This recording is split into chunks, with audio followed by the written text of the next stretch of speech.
আসসালামু আলাইকুম রহমতুল্লাহ। স্ক্রিনে যে বাইকে দেখছেন ওনার নাম হলো মাওলানা ফেরদাউস। উনি নারায়ণগঞ্জ জেলার জমিয়তে ওলামায়ে ইসলামের সাধারণ সম্পাদক।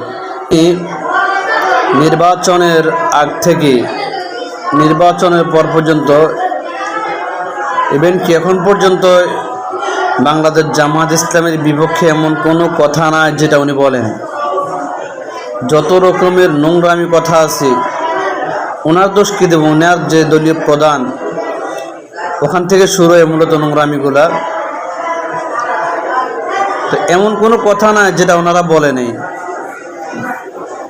ওনারা নিজেরা মাওলানা লাগায় নামের আগে, আলহামদুলিল্লাহ লাগান, আপনারা মাওলানা হয়েছেন, কিন্তু যাতে আপনাদের কাছ থেকে কী শিখতে চাই, আপনারা যেভাবে প্রতিদিন উচ্চারণা করেন মানুষের নামে, এগুলা তো জাতি আপনাদের কাছে আশা করে না। উনি ফেসবুকে একটা পোস্ট দিয়েছেন, উনি একটা লাইভ করেছেন যে সুরঞ্জিত সেনগুপ্তর যে মামলার রায় হয়েছে সেখানে বিএনপির সকল নেতারা জামিন পেয়েছে। ওনাদের সংগঠনের যে ভাই ছিলেন মজলুম, সম্ভবত ওনার নাম হাফেজ নাইম, আল্লাহ তাআলা ভাইকে মুক্তির ফয়সালা করে দেন, দোয়া করি।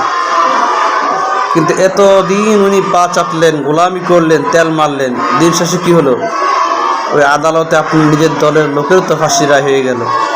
আপনি পারছেন কিছু করতেন?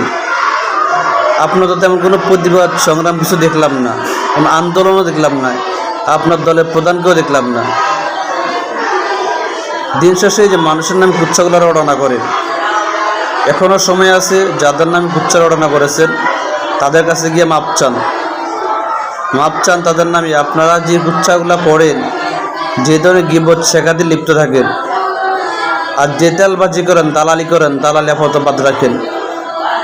দালালি জীবনে বহুত করেছেন, আপাতত বাদ রেখে একটু ভালো পথে চলেন, মানুষের কাছে সম্মানের পাত্র হন, শ্রদ্ধার পাত্র হন। তেল মেরা দিন শেষে কী ভাবেন? হয়তো একটু ভালো মতো চলবেন, এছাড়া কিচ্ছু পাবেন না।